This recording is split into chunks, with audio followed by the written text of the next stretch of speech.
Hello everybody, Splash here, back with another build guide. Do you remember that Skyrim inspired smithy I built a while back? Do you also remember that I told you I intended to make a more practical build, but instead ended up playing Skyrim for a couple of hours? And then built this impractical thing instead? Yeah, you guessed it, it's time for a more practical smelting station / smithing area.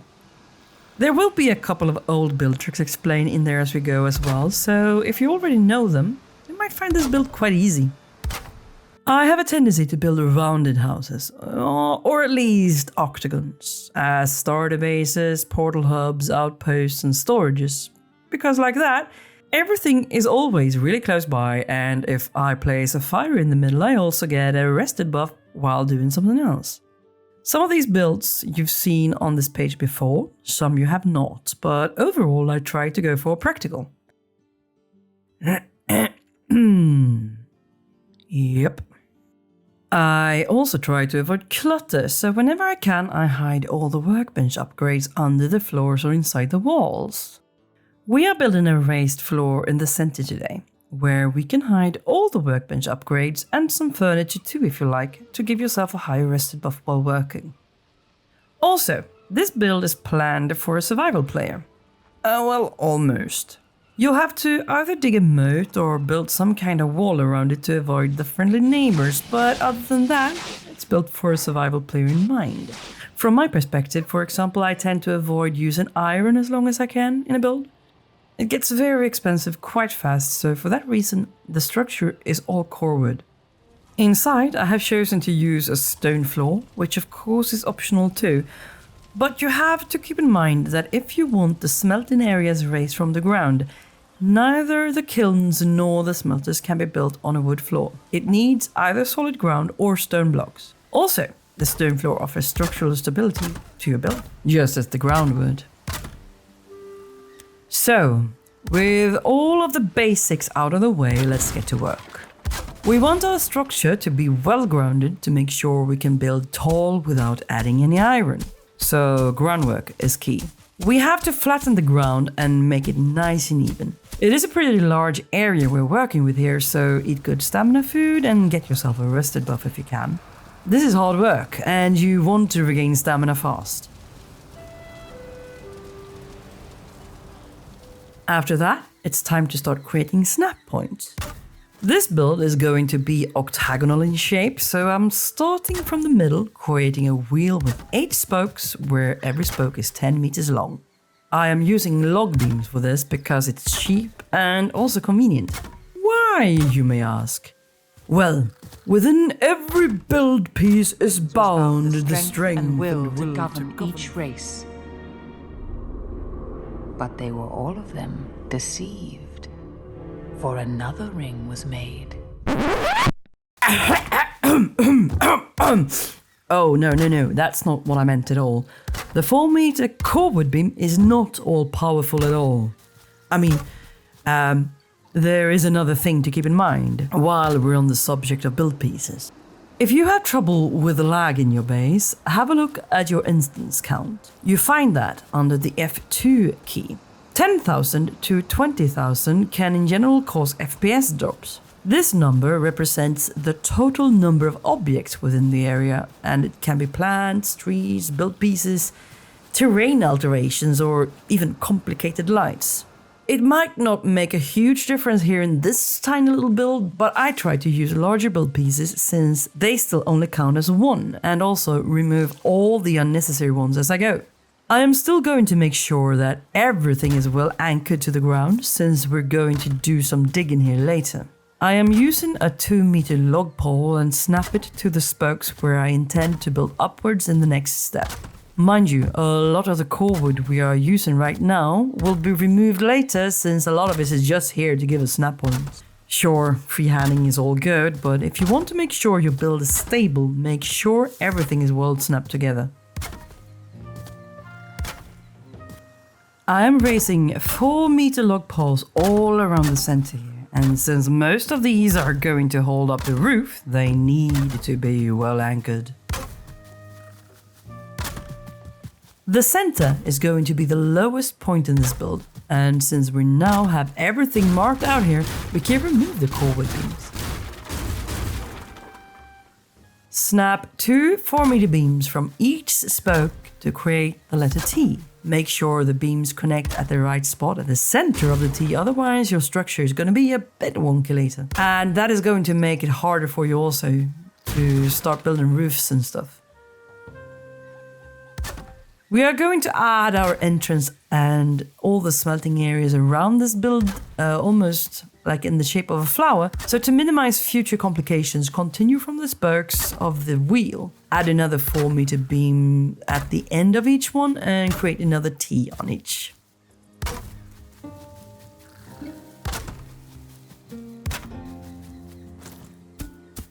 I'm yet again going to make sure that every log beam is well anchored and add some extra stability where I intend to continue building later.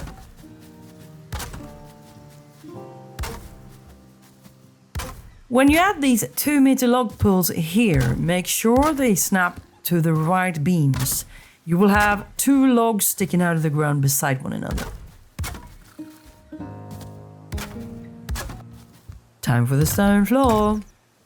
We are not going to focus on where the entrance is quite yet, so just add the same floor to the entire outer ring of your build to begin with.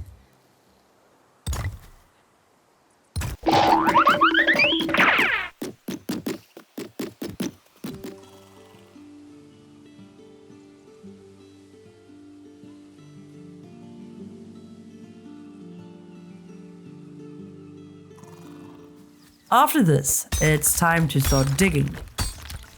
We are going to lower the floor with about 1 meter through the rest of the build, so this is why we wanted to make sure all the log poles were secured in the ground before we started. This gives us 1 extra meter to play around with, so it doesn't have to be perfect.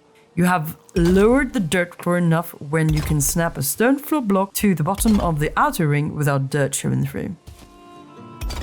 Start along the edge and work towards the middle to make sure the snap points stay as clean as possible. Don't put in a stone floor at the center of the building. We need to keep that ground as low as possible here.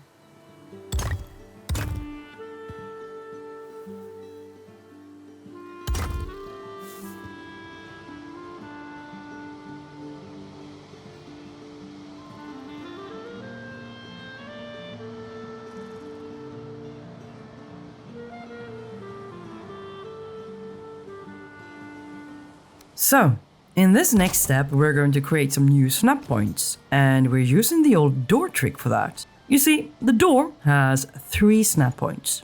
This is perfect if you want to make some nice decorational layers on your walls, or if you want to move an entire wall just slightly. With other early game build pieces, you don't have anything less than a meter to play around with, but like this, you can be a bit more precise.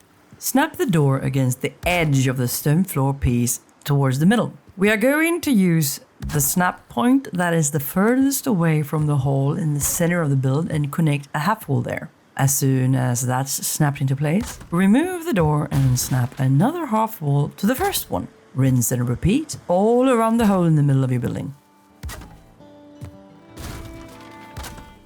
Add stairs leading up on the half walls on every other side like this.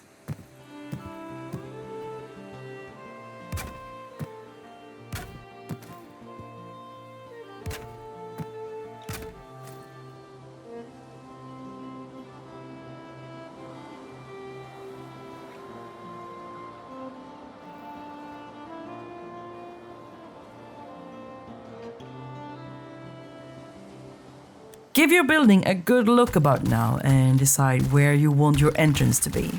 When you're sure, remove the raised stone blocks there and lower the ground to the same level as the inner floor. We are doing this for 2 reasons. The build will feel cramped inside if we have stairs leading up and down on both sides of the corridor leading around the room.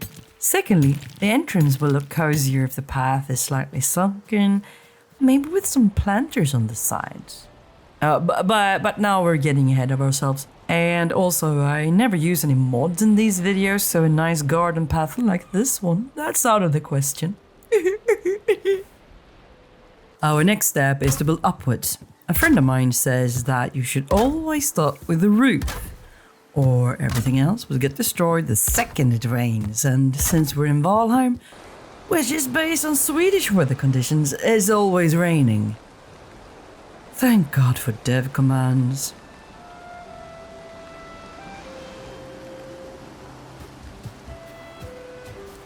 Anyway, we continue building our structure with core wood. We are going to move the weight of the build to the edges of these floors now, so all around the outer circle, the pedals, as we called them earlier, we are snapping 4-meter log poles to all the corners.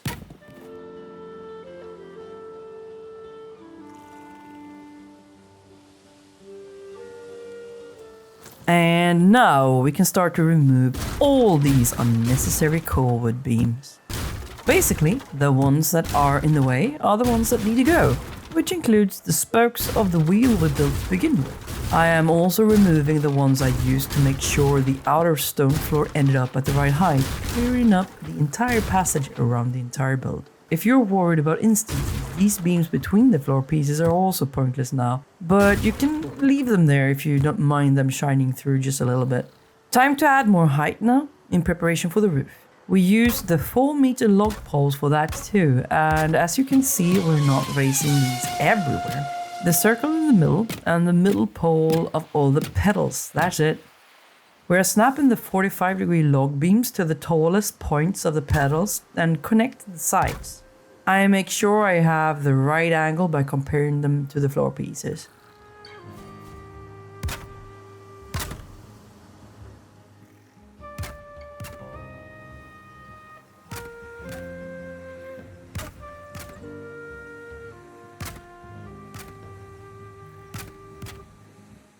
Next step is to connect all these roof ridges. It doesn't make much of a difference for the structure itself, but it gives us a nice place to hang a light source later.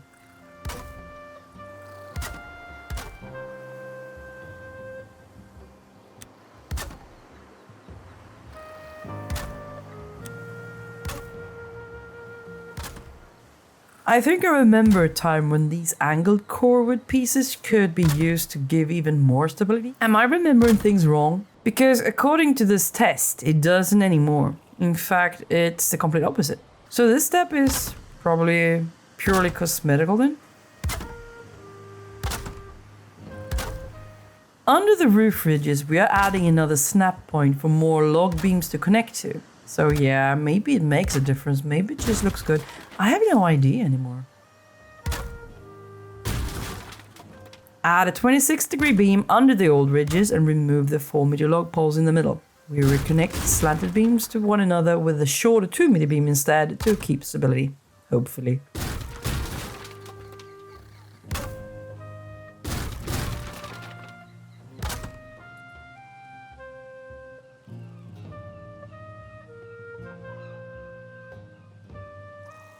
Add the 26-degree log beam to the outer ring. Since we have nice and clear snap points here, we don't need a pole in the middle and can start from the sides instead. So this is much easier. Create new ridges with the 4-meter beams. Time to add more to the height. We start with the 2-meter long poles and we snap them to the end of the 4-meter long log beams here. On the snap points towards the center of the building, we add 4-meter long poles. Connect them with 26-degree beams, then snap it all together in the middle.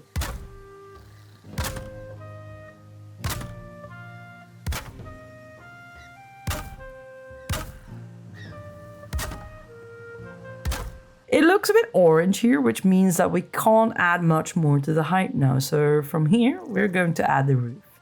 I don't like how the beams glitch through the shingled roof tiles, so I'm adding floor tiles to the edge here instead. Snapping the roof tiles into place here will give the roof a bit of an overhang, and we're going to use the 26-degree roof tiles all around the edge. And to make sure the next row of tiles are well connected to the beams, we snap more floor tiles to the upper edge of the roof. This also creates some nice snap points for us when we add the last few roof pieces to the bottom row. The next row above is really easy to get into place because you're just aiming them straight to the 2 floor pieces you added before. Between them, snap a roof tile to the one under it. For the last row, with the 26-degree tiles, you have to make sure that you snap the pieces right above the opening between the beams, because the slanted beams will also count as roof if you, for one reason or another, wouldn't have full coverage with these tiles. This means that even though you're only using 8 roof tiles, you'll have full coverage.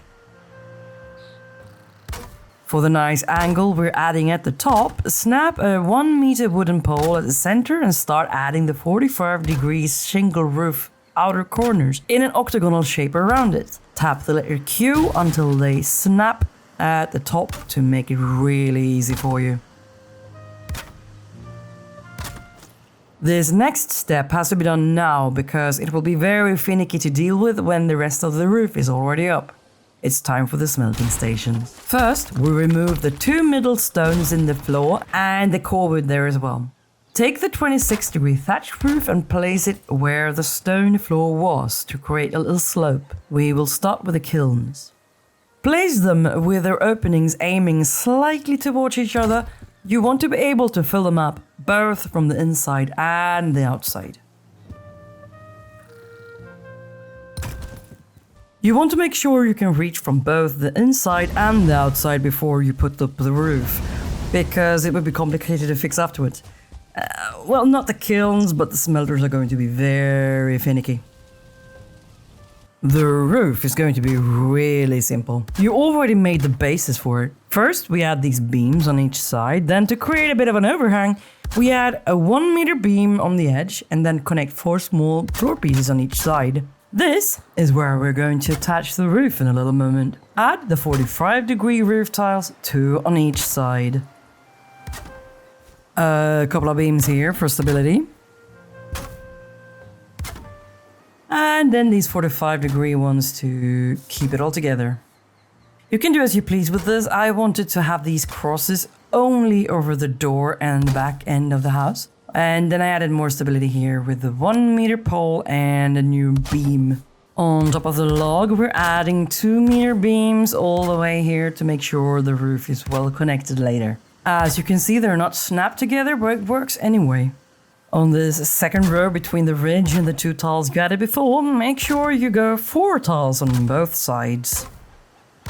I am going to prep for the same kind of roof all around. It was not planned from the beginning. I changed my mind on the way. So we are gonna raise another 1 meter beam here and add another pole. Every ridge all around. I am also adding these 1 meter beams on top this time around to begin with, because since I didn't want to have these crosses up top, I have to go another way around it. This other way around it means creating new snap points, which is easily done with beams and log beams like this. One of the tricks with this is that you can have things connected without even touching, like this, because the build blocks are at a perfect distance from one another to still function as structural stability. Secondly, you can for once work with something that is smaller than a meter. Here, let me show you what I mean. Might be a bit hard to see just like that. Let me add another beam here. See? We are going to use this exact trick to make sure the roof is fully connected everywhere, even though it's not snapped together. You could of course have started from the bottom as we did on the entrance, but as you can see, the built pieces are crossing into one another down there, and it's going to be difficult to make sure you're snapping the roof pieces to the correct beams. Oh, and the roof ridge, I let it go past the core wood pole in there. You don't have to if you don't want to. What you do want to do though is to add these floor pieces down here before you put up the roof, because it's gonna be really hard to get these into place later. And you want them for stability. Also, you have 2 sets of snap points now that you can use, like these one on the bottom with the floor pieces and up top towards the roof ridge if the other one is being finicky. Like here on this side where it's kinda hard to get the snap point in the correct place because of the crossing roof tiles there. That's why it's very useful to have the roof ridge as well if needed. The smoke from the kiln is gonna be able to get out anyway, but I wanted this hole in the roof because it felt like it looked more industrial in a way. I am also overlapping these slanted beams, starting from the top and the bottom, because I want to avoid to have the cross at the top. Now, as I mentioned before, the smoke will be able to get out anyway without these holes in the roof, at least when it comes to the kilns, because they are so short. Later though, when we start building for the smelters, the smoke will need to get out fast or you will suffocate the fire. I added these 26-degree roof ridges in the openings because I thought it looked good, so it's not really needed. After that, we're just gonna keep filling this roof with tiles. On the other side of the door, we're just gonna do exactly the same thing as we did before. 4 kilns may feel like a lot, but you do need a lot of coal. And the roof is just gonna be the same as before. Same procedure as last year, Miss Shelby. The same procedure as every year, James.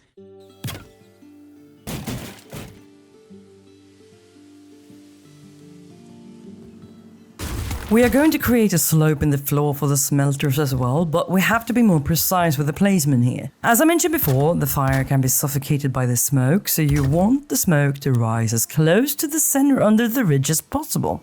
To achieve this, you'll have to place the blast furnace to the right and the smaller smelter to the left. You also want them slightly aimed towards one another so that you can fill them both from the inside and the outside.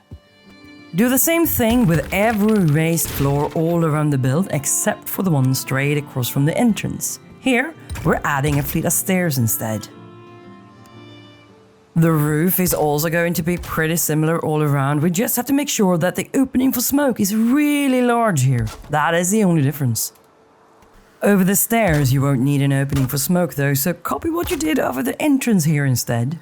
Just like before, we're starting from the top and then the bottom with the 45-degree beams over the smelters just to avoid using the cross beams up top. You do what you please, of course, but I only want the cross beams over the entrance and the window on the other side of the building. This is what it looks like from above, and as you can see, I haven't added any ridges in the openings over the smelters here, only over the kilns. So, now we've created all the snap points we needed in the roof, so it's time to move the weight from the poles in the middle of the stairs to a new set of poles on each side instead. As you can see, there are a lot of snap points fighting for attention here, so make sure that you aim the top of these 2-meter log poles to the corner of the stair and nowhere else.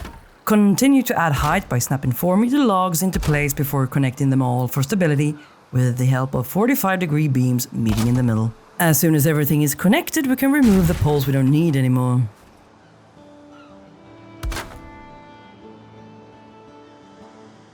Alright, time to prep for the center. Place the workbenches you want to have in here around the raised floor first. We need them to be able to put the upgrades in the middle. Some of them can't be placed underneath the workbenches, others might not fit, so pick the ones you like the look of and save them for last. These are the ones that we're going to place around this raised floor later, so view them as clutter. And now we're adding the floor. Building across from the stairs first, then fill in the gaps afterwards. If you want, you can also hide furniture under the floorboards now to give you a bit of an extra rusted buff while you're working. Make sure that the taller workbench upgrades are towards the edges of the floor because they can be hidden under the workbenches later. As soon as the floor is done, we can move the workbenches to the floor over the upgrades. After that, it's just some polishing. Of course, you'll need to make space for the upgrades you didn't hide too. How visible they are is really up to you. I decided to add a little storage here, and I wanted to use the barrels for that. Normally, you can't pile these on top of each other, so to get past that little issue, you have to free place some 1-meter wood poles for them to stand on. To make it look like the barrels are standing on other barrels, you will need to make sure that the top of the wooden pole is the exact right height. And to do that, you use a temporary wall to slide the pole against. You hold shift and move the pole, click it into place when it is where you want it. Aim the barrels at the top of the poles and rotate them until they stand where you want them.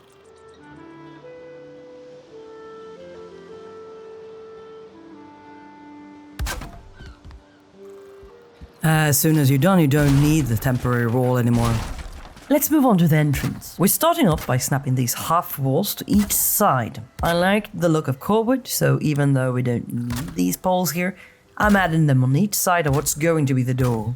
Stairs might seem pointless here, but I'm adding them to make sure I can enter the building while encumbered. The border and railing around this stone platform though is purely for decoration. To make sure the poles snap exactly where I want them, I add these temporary beams first. Here, we're making double doors to make sure we can pull a cart through if needed. And now it's time to decorate around the door, and of course you do whatever you want. I am using these slanted wall pieces and beams to create some interesting shapes.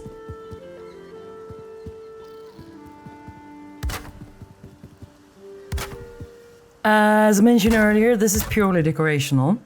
I'm using these 2-meter beams as a border around the stone platform. Then I use this trick with the cordwood beams to get the right distance for our nice railing here. The reason for this is these 1-meter poles really, because I want them to stick up above the rest of the railing a little bit.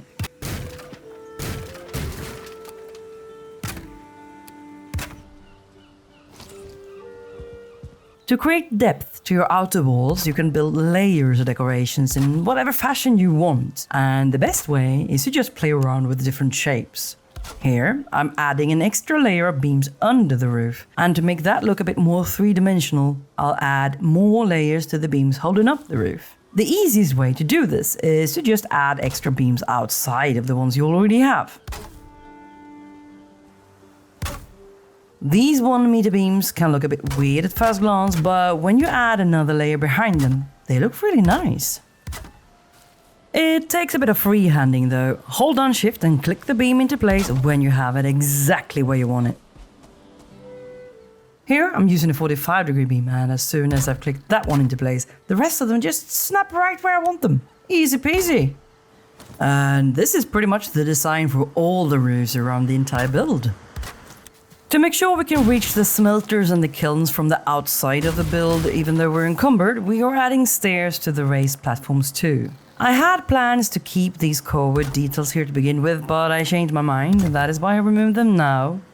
And also, I wanted to center the stairs here, which is why I added that temporary 1-meter beam just to create a snap point. I add cordwood again on each side to frame the entrance to the kilns a bit, and we're going to use the same design all around the build.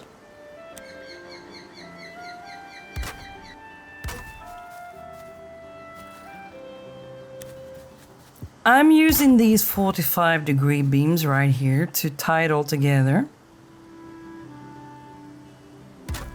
We are also adding these 45-degree wooden roof crosses on each side of the entrance to create a wall without closing out all the light. There isn't enough space for walls on the sides of the kilns, but on the sides of the smelters, I add half walls and 26-degree beam walls for a nice finish. As mentioned before, I'm adding stairs to the smelters and the kilns to be able to reach the raised platforms even though I might be encumbered. All the raised floors around the outer walls of this house will be built the same way except for the one without the smelters at the back. Before we go there though, we need to have a look at how to create new snap points on an angled beam. The roof cross can be used to overlap wood beams like this, and that is how you can change the length of your beams without freehanding. We are going to use this technique on the roof decorations over the smelters and the kilns to avoid using the wood cross at the top. This makes it easier for us to make sure all things fit together exactly right.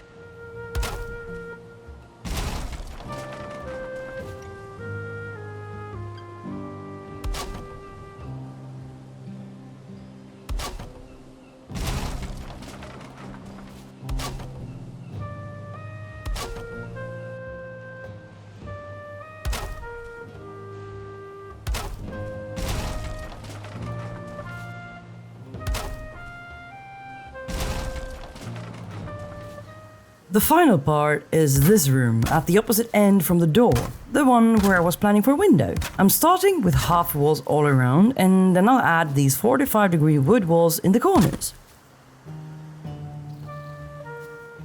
On top of the half walls, I add 2 midi beams to give it all a nice border. The roof crosses are used as windows here to let in more light, and since you already know how to overlap them, use that to create little diamond-shaped openings. I am building this border around the entire wall first though, to make sure I have nice snap points everywhere.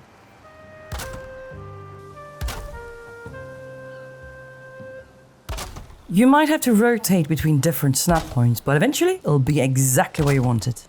I'm using the 45-degree wood wall in both corners on the smaller walls as well.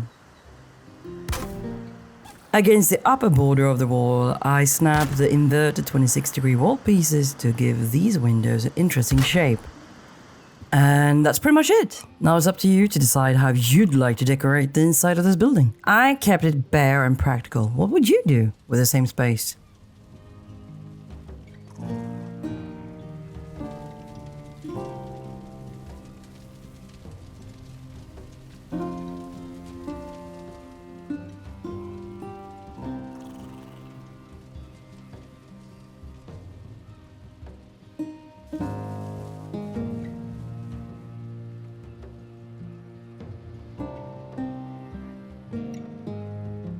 Thanks for watching. Please drop a like, maybe even subscribe, and see you in the next one.